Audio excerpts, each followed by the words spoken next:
another list that some people may not have thought about. Some players, there's 3 of them. Well, this has been in my queue for like before the playoffs ended, the first round, but I didn't talk about it. So Gradey Dick, no Diddy, from Toronto. Brandon Ingram, I heard they were shopping him through in the playoffs. And I'm gonna talk about Derrick White. So Gradey Dick is somebody. I think he was out of Kansas. He hasn't really been getting the opportunity to really play like that, but you know, his reputation is being a shooter. His reputation is a shooter in the league. Not a lot of opportunity. He's shooting 34%. He's been around for 3 years. I think, you know, it won't cost that much getting Gradey Dick. He's just a guy that, you know, who plays, you know, who can shoot the ball. Didn't play a lot. Young guy. He can shoot it really, really well. And I'm going to throw somebody else in there too. He can shoot it really, really well. And, you know, for the most part, I think the Pistons, you know, could use a guy like that. I think he's ready to play. Been in the league 3 years. Right away, you can plug him into that lineup. You know, let's say you go get a Malik Monk. You want to bring him off the bench. You can put Gradey. You know, maybe you can put Gradey Dick next to Cade Cunningham. He got 3 years of experience. Pretty sure he motivated. He can shoot the ball. Even if you bring him off the bench, more likely that's what it'll be. He can shoot the ball. You know, I think he's one of the bigger, kind of what is he, about 6'4", 6'7". You know, 6'7". You know, there go your shooter right there. I believe in college he was known to be a shooter. In the league, I just think it hasn't really materialized. I don't think it really materialized. You know, in the league. So, you know, that might do with Toronto or maybe, you know, but that's a guy if I can get for a couple second round picks, or maybe you done with Paul Reed, you know, they can use Paul Reed up there. I would prefer to keep Paul Reed, you know, or somebody else on that bench. You know, maybe I bring Gradey Dick off my bench with a bigger guy next to Dennis Jenkins. You know, a lot of people want to trade Duncan Robinson. Me personally, I don't really want to trade Duncan Robinson, but the contract, but in general, if you keep Duncan Robinson, you find a guard that can start bringing Gradey Dick, Duncan Robinson, Dennis Jenkins, Isaiah Stewart off the bench. That's a good forward. You know what I mean? But most likely in that scenario, or any scenario, Duncan Robinson may be gone. So I like the fact that you can bring Gradey Dick in, and I think he's ready to take off. I think opportunity in Detroit. And also, if he don't take off, then you still got Chaz Lanier that you developing. Derrick White's another guy I'm going to speak on. A lot of people talking about him. He getting some money, shoot the ball really well, really good defensively.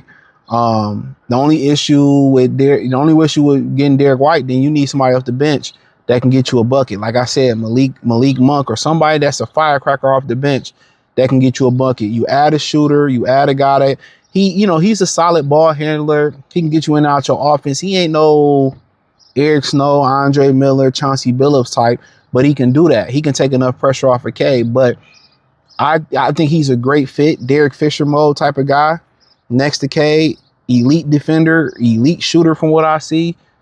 But next to Cade, I want somebody that can get a bucket, that can get their own shot more than like. But this works too. I'll be happy with this. But if they can get a Norman Powell or Malik Monk or somebody in that mode that can get a bucket next to him, or somebody that can initiate the offense a little bit, I'm not mad at it. So Derrick White, I wouldn't be mad if they went out and got Derrick White.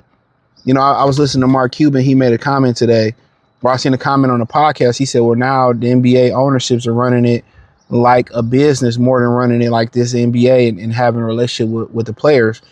And unfortunately, when you run a sports team like a business, it's hard to have a lot of success doing that.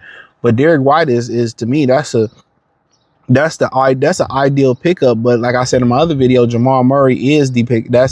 I feel like that's the perfect guy damn near the perfect guy next to K. But with Derrick White, you get more defense. You know what I'm saying? You get more defense. And I think he going to get shots that he didn't even get in Boston playing next to K, especially if they add another guy in that 4 spot that can really stretch the floor. You know, even playing next to Tatum and Brown, neither one of them are natural facilitators like Cade Cunningham is. So, but I say Derrick White. He said Derrick White. Great. Oh, Brandon Ingram. You probably get him for the low ski. You know, didn't show up in the playoffs. You know, think about Derrick. The thing about Brandon Ingram.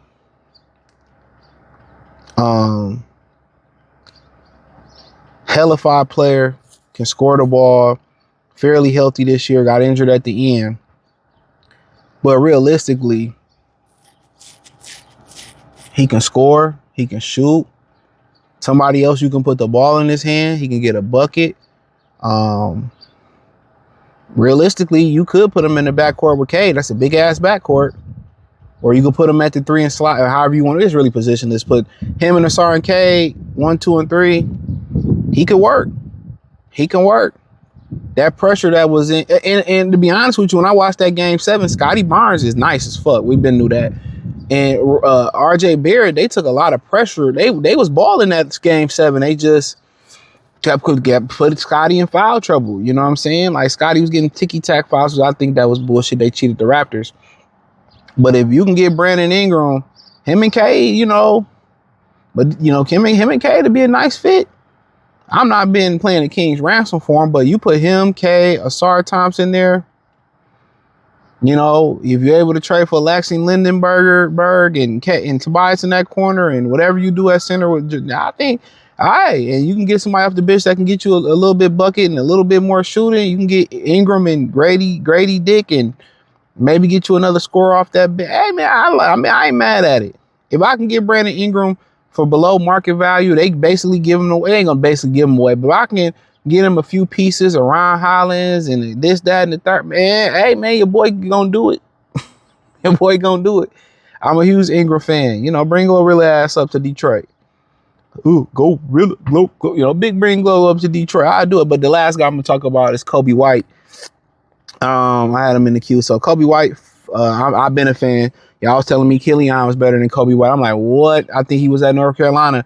Coby White, that's somebody to look out for. I wouldn't mind bringing Coby White in, putting him next to Cade. Charlotte dumb if they let him go.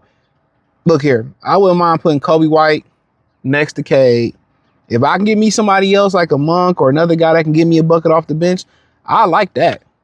It ain't got to be no big name. You know, and I think, you know, you getting Coby White and getting somebody off the bench that can get you a bucket, you still can get Lauri Markkanen, you still can get Trey Murphy, you still can trade for Jackson Lindenberg. That allow you to keep Cade, Asar Thompson, Coby White, Cade Cunningham, somebody like Monk, or that can get you a bucket off the bench. Dennis Jenkins, you know, Paul, Stu, you know, I do that, man. I'm a huge Coby White. Coby White is a bucket. He's a fucking bucket. And he come here play some deep. Charlotte dumb if they let him go. Honestly, out of all the guys we talked about, if you had to say what would I do, I go get him. I go get him. That's the first move I make. I go get Coby White. Put him next to Cade. And I think, man, he is just a professional bucket getter. I think next to Cade, he will flourish next to Cade Cunningham. He is capable of scoring 30 points a game, bro. I'm telling you. You put him next to Cade Cunningham, he play a little defense. You get a little bit more shooting out there at the forward, man. You ain't gonna regret it, bro. I'm a huge Coby White fan. Been one since day one. Hey, but let me know what y'all think. Check out Detroit Pistons Talk playlist. Thumbs up the video, share the video, subscribe to the channel. Appreciate the love and support. Peace.